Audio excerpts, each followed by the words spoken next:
जय हिंद दोस्तों। राम मंदिर जो कि सबसे बड़ा मुद्दा बना रहा है भारत देश का, जिसकी वजह से कई लोगों की जानें गईं, कई दंगे फसाद हुए, कई लड़ाइयाँ हुई। तो आज हम इसी मुद्दे पर बात करेंगे। तो इस वीडियो को अंत तक देखिएगा, क्योंकि हम एक एक करके हर एक वो कारण बताएंगे जिसकी वजह से ये छोटी सी लड़ाई इतनी बड़ी लड़ाई होगी और ये कैसे इतना बड़ा मुद्दा बन गया।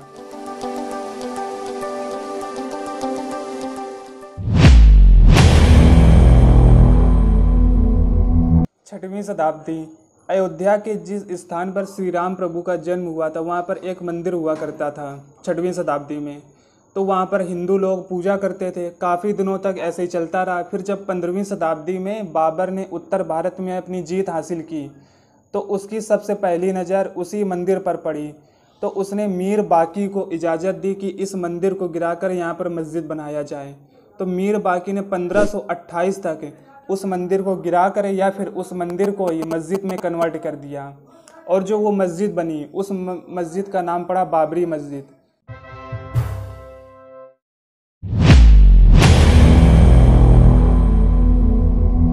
अब जब मस्जिद बन गई तो मस्जिद के सामने एक चबूतरा बना हुआ था। तो उसमें अब हिंदू लोग अपनी पूजा अर्चना करते थे। तो काफ़ी दिनों तक वो उस चबूतरा पर हिंदू लोग पूजा अर्चना करते रहे। फिर उस चबूतरा का नाम पड़ गया राम चबूतरा। तो अब इसी से समझिए कि जब किसी दो धर्म के लोग एक ही स्थान पर पूजा अर्चना कर रहे हैं अपनी, तो वहाँ पर वर्डिक्ट होने की संभावना बढ़ जाती है, जो कि 1853 में एक दंगे में देखने को मिला। और वो छोटा ही दंगा था, तो वो कुछ समय में ये शांत हो गया दंगा। लेकिन फिर वहाँ पर एक महंत हुआ करते रघुवर दास, उन्होंने फैजाबाद कोर्ट में अपील किया, मतलब कि अर्जी लगाई कि जो राम चबूतरा है वहाँ पर एक मंदिर बनाने की इजाज़त दी जाए। लेकिन फैजाबाद कोर्ट ने इस अपील को खारिज कर दिया और मंदिर बनाने से साफ इनकार कर दिया। अब जब कोर्ट ने वहाँ पर मंदिर बनाने से मना कर दिया था तो श्री राम भक्त वही उसी चबूतरा पे अपनी आराधना करने लगे, और काफ़ी दिन ऐसे ही बीत गए। फिर दिसंबर 1949 में एक रात कुछ लोगों ने मिलकर उस मस्जिद के अंदर, मतलब उसी स्ट्रक्चर के अंदर जाकर श्री राम लला की मूर्ति रख दी, और सुबह को यह अफवाह फैला दी कि यहाँ पर श्री राम प्रभु प्रकट हुए हैं और उन्होंने साक्षात दर्शन किए हैं उनके। तो यह सब जब हुआ तो वहाँ पे जो मुस्लिम्स थे तो उन्होंने जाकर कोर्ट में कंप्लेन किया कि यहाँ पर श्री राम लला की मूर्ति को हटवाई जाए। लेकिन वहाँ के डीएम हुआ करते थे के नायर, तो उन्होंने यह सब देखा तो उन्होंने सोचा कि यदि अभी इस मूर्ति को हटवाया हमने तो दंगा फसाद होने की संभावना है। तो उन्होंने उस मूर्ति को हटवाने के बजाय उस मस्जिद पर ताला लगवा दिया और हिंदू मुस्लिम दोनों का ही प्रवेश वर्जित कर दिया उस मस्जिद के अंदर। फिर जब उस मस्जिद पर ताला लग गया तो हिंदुओं के सपोर्ट से एक निर्मोही अखाड़ा आया। उसने कोर्ट में केस किया कि इस डिस्प्यूटेड एरिया का कंट्रोल हमारे हाथों में दिया जाए। और फिर उसी समय 1961 में एक सुन्नी वक्फ बोर्ड उसने भी कोर्ट में केस किया कि ये जो डिस्प्यूटेड एरिया है तो इस पूरी एरिया का कंट्रोल मेरे हाथ में दिया जाए, और जो हिंदुओं की पूजा अर्चना वहाँ पर होती थी तो उसको भी रोका जाए। लेकिन कोर्ट ने इन दोनों लोगों की, मतलब निर्मोही अखाड़ा और सुन्नी वक्फ बोर्ड, इन दोनों के केस को खारिज कर दिया। अब यहाँ से इस मुद्दे को पॉलिटिक्स से जोड़ दिया जाता है, क्योंकि 1984 में एक धर्म संसद बुलाई गई जो कि विश्व हिंदू परिषद द्वारा बुलाई गई थी। तो उसमें इस मुद्दे को नेशनल पॉलिटिक्स से जोड़ दिया जाता है। फिर 1986 में एक शाह बानो केस हुआ। शाह बानो केस, इसको आप यूट्यूब में सर्च करिएगा तो आपको कई सारे वीडियोज़ मिल जाएंगे, आप उससे देख लीजिएगा कि इस केस में क्या था।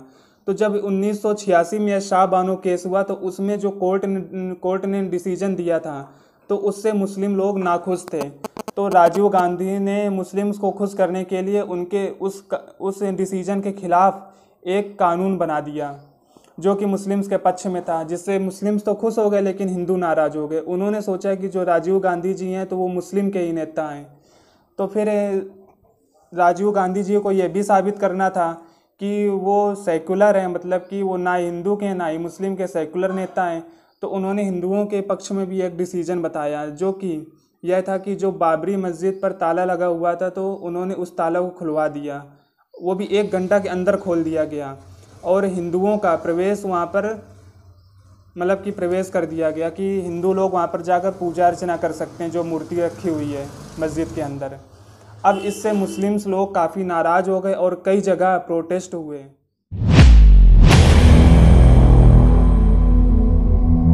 फिर जब देश में इतनी जगह प्रोटेस्ट होने लगे मुस्लिम्स द्वारा तो उसी समय फिर बाबरी मस्जिद एक्शन कमेटी BMAC बना दी गई और फिर काफ़ी दिनों तक ऐसे ही सब सिस्टम चलता रहा। और उस कमेटी का यह काम था कि जो मस्जिद का पूरा मैटर था इसको सॉल्व करना।